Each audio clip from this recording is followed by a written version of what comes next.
My childhood wasn't too dramatic. My mom wasn't saved. She didn't get saved until I was about 12. She had her own issues, her own things that she was struggling with. There was a lot of physical and emotional abuse that me and my sisters had to see growing up. But just with the bad, we were able to see the good. At right around 12, when my mom got saved, God did a significant thing in her life. A lot of those things that she was dealing with, the Lord completely removed them from her. Along with that, she was bearing good fruits. My stepdad at the time got saved through my mom, or he was trying to have a relationship with Jesus. I believe because of the same way, he was seeing the effect that God had in my mom's life. So just with all the negative, we were able to see the positive as well. At least I was. Right around that time, 13, 14, my mom and that stepdad got divorced. But it was during that period that I really swerved off. I felt like him being in the household, but more specifically a man in the household, was the only thing keeping me in check, in line. Even though I was already out doing things, he was the only reason why I was essentially maybe halfway tamed. So once he was out of the picture, I remember 13, was probably around 13 was when, I started smoking weed, drinking, stealing from stores, fighting. As we got later on into high school, started experimenting with harder drugs, but it was at that time I really didn't know what I wanted to do with my life. I ended up joining the Marine Corps.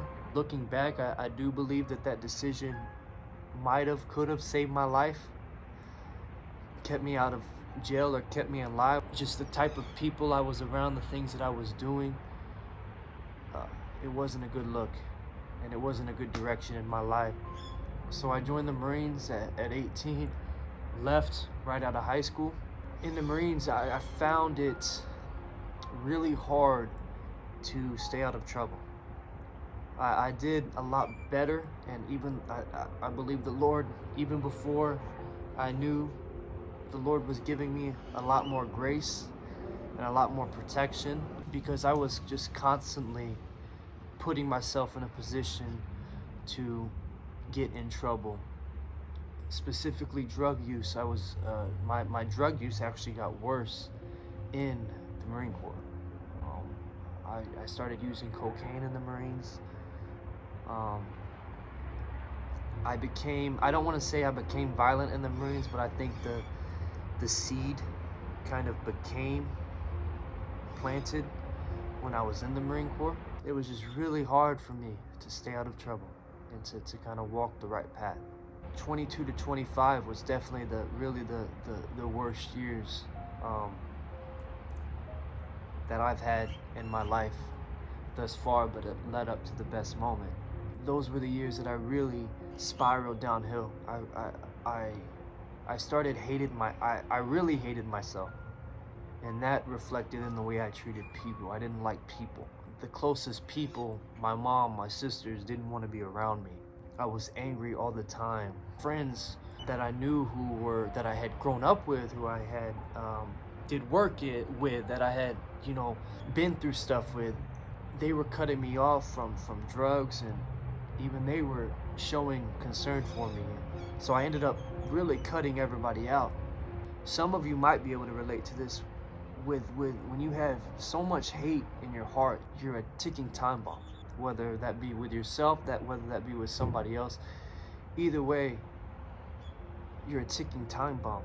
And it wasn't looking good. I was gonna hurt somebody, or I was gonna hurt myself. But I was just, from 22 to 25, I was digging myself into a deeper and deeper hole.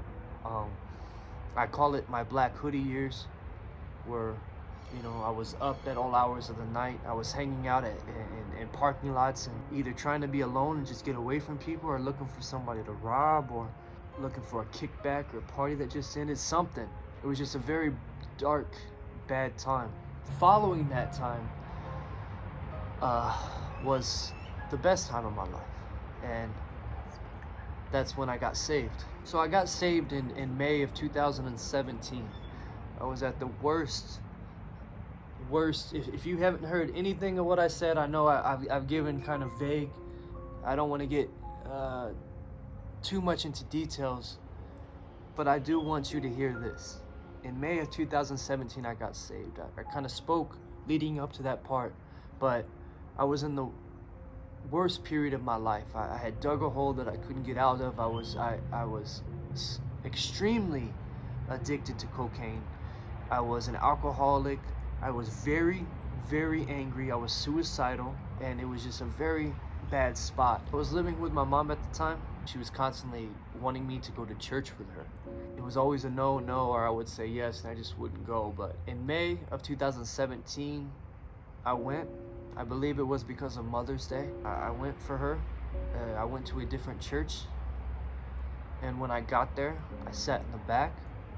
I didn't know what to expect. The pastor's wife was speaking a sermon about Mother's Day.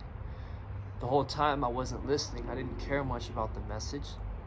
But I remember there was a mural behind the pastor of Jesus in the Garden of Gethsemane.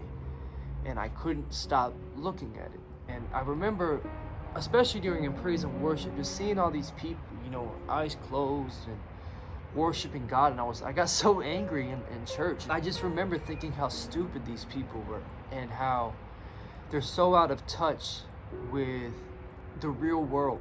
I felt like I was the dirtiest person in that church. And because of that, I was maybe envious, and I was just thinking all these thoughts, just negative thoughts about Christians in that church. But yet I'm still looking at this mural of Jesus, and while I'm thinking these bad thoughts, I'm also thinking, this one thought keeps penetrating. Well, what if he is real? What if he is real? It was at that moment that I started hearing these voices in my head, murmured voices. Then they sounded like prayers. And I remember I got this feeling just like a warm sensation hug. And it was all over me. And it was kind of weird because it was very sudden. It wasn't like a goosebump feeling. It was a very sudden, warm embrace. And it was if I'm being honest, it was a little freaky. And at that time as well, I'm sitting there hearing these murmured voices, feeling this warm embrace, and I hear my name. So I look at the guy behind me, and he kind of looks at me like, hey, what's up?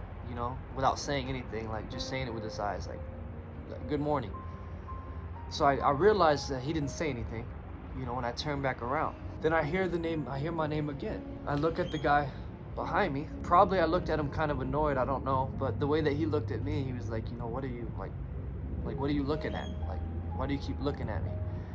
So then once again, I'm like, this guy's really not saying nothing to me. I'm thinking this guy's playing a joke, but he's not saying anything. So after that second time, I was like, I'm out. I drove to a spot that I had gone to growing up. I had always gone there I had gone there to drink, to smoke, to kick back, to tag. I don't know. I had gone there growing up so many times, and I had wanted to go back. It was a thinking spot, a very special spot to me. It was a cornfield / canal. I went there, I rolled up a joint to smoke. So I start smoking, and then like 1 or 2 hits into the joint, that same warm embrace that I felt, at the church, it came back over me, but this time in a stronger way because it hit my gut. And it was just a very kind of like going down a hill extremely fast. So you have that, but then you also have the warm feeling of like being hugged. And I realized at that moment when Jesus is real. And I had got on my face, not trying. It wasn't me, oh, Jesus is real, and me getting on my hands and knees. And it wasn't nothing like that. I more so fell on my face. It was a reaction. I didn't try to do it. I couldn't stand. There was a difference.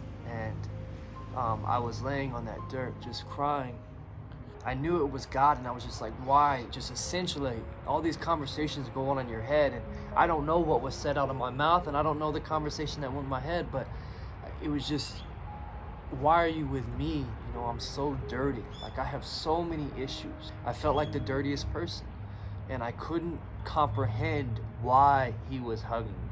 I couldn't comprehend why he was with me in an empty cornfield, telling me that he loves me. Even now, it's hard for me to fathom, but it was in that cornfield where he told me to follow him, that I told him I can't get off drugs. Try it. Like, it's like, I'll help you. Just trust me. Trust me. Look to me. That's all he had to say. I remember after this moment at the cornfield, I ran home and I started reading my Bible. You pick that baby up in a new perspective once you realize that it's really the Word of God. I couldn't stop reading my Bible. I couldn't eat. I don't think I ate for close to 2 weeks. I was shook in excitement. All in all, after that moment, I ran home to my mom. I was like, Mom, you couldn't believe what just happened to me. I told my sisters, and they're sitting there like, what? You know, I was at the cornfield, and Jesus came and he forgave me, and he said I'm forgiven, and he said that he loves me and that he's gonna help me get off drugs, and I just need to look to him. And I'm just sitting there like a kid, just saying all these things, and all I want to do is just read and pray, and the only thing that mattered was God, not eating, nothing. It was a very deep moment for me. It was the best moment that ever happened to me, the best moment of my life. Shortly after that, when I say shortly, I mean probably within that 2 weeks that I wasn't eating, I was going through cocaine withdrawals. And I would pray to the Lord, and I remember, you know, being up at night, going through, you know, the cold sweats and just the mental torment, the Lord telling me, just focus on me, focus on me, focus on me. He got me through it every night. Shattered the rocks around my heart, my anger, my temper. He got rid of it, and all the hardness that was in my heart, you know, he softened it, and he continues to work in me today. There's a lot of things, you know, 3 years later, I'm still a project. I'm still a construction zone. But you think of Jeremiah, the potter, and just a marred piece of clay that was beaten and battered and scarred up and stepped on, and took the piece of clay and made it into creation of his own works, of what he wanted. He did that for me in my life, and he is continuing. I'm still in the potter's hands. He's continuing to form me and mold me into a creation of his likeness and what he wants. He can do that for anybody. I believe in miracles. I believe God can do whatever he wants. If he wants to grow a leg back, he'll grow a leg back. If he wants to heal cancer, he'll heal cancer. I do want to make it clear, and I say this with confidence, that the biggest miracle in all of the world and all of heaven is when a soul is saved. All of heaven rejoices when a soul is saved. And that is the biggest miracle in all of creation. Maybe some of you out there who are going through it right now, maybe doing things illegally, caught up in the wrong things, caught up with the wrong people, fighting demons that you can't handle, but God can. And he's a chain breaker. He's a savior. Whatever you have, whatever you can't handle, give it to God 100%, and he'll take it away from you. He'll break it away from you. He'll tear it away from you. There's a saying that there was a man that was hiking, and he had a 100-pound pack on his back. The hill was so steep, and about halfway through, he was really struggling. Now he's on all fours, and he's crawling to get up this hill with this massive pack on his back. But somebody comes up behind this man while he's on all fours struggling. Somebody comes up behind him and slips his pack off his back. So this guy gets up this hill, finally, with his pack off of his back, and the stranger's up there carrying his pack. And the stranger's like, "Hey, bud, did you forget something?" And then the guy's like, "Well, I don't really know." The reason why I tell you this is because you know when weight is lifted off your shoulders. You know when you're free from things. And I'm telling you that the Lord will take it off your back. He will take it off your shoulders, and you'll know. Leave it to Jesus. He loves you. God bless you. Thanks for listening.